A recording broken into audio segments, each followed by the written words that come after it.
Even though our access to information now is much greater than it has ever been, because it's really difficult to know what information is reliable and trustworthy, and how to use that information, mistakes can be made, and therefore that gives a role for active stock picking.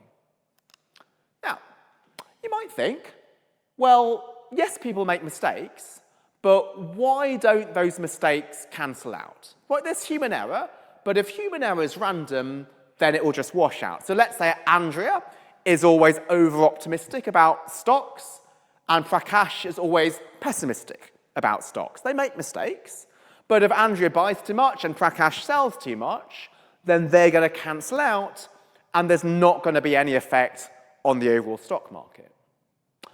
But here's the important thing, is that what unites Andrea and Prakash is human psychology.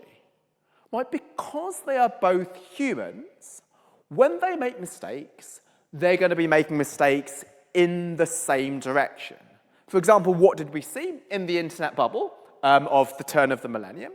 It wasn't just Andrea was getting excited about the fact that there were these stocks which seemed to be doing really, really well and bid them up too much. At the same time, Prakash might have been on the bubble and got overly excited about this frenzy, and if they are making mistakes in the same direction, then they're going to be buying those stocks. And similarly, in a crash, when people are fearful, people will be running away, just like any type of psychology. So if you're being attacked by a spider, most people would run away from that because there's the common psychological bias that people don't like animals that look like that.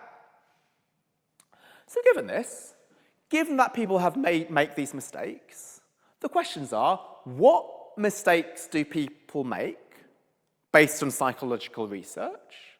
And then using those mistakes, can we predict what is going to happen to the overall stock market? And so what I want to do here is to take some of the most common mistakes that have been documented.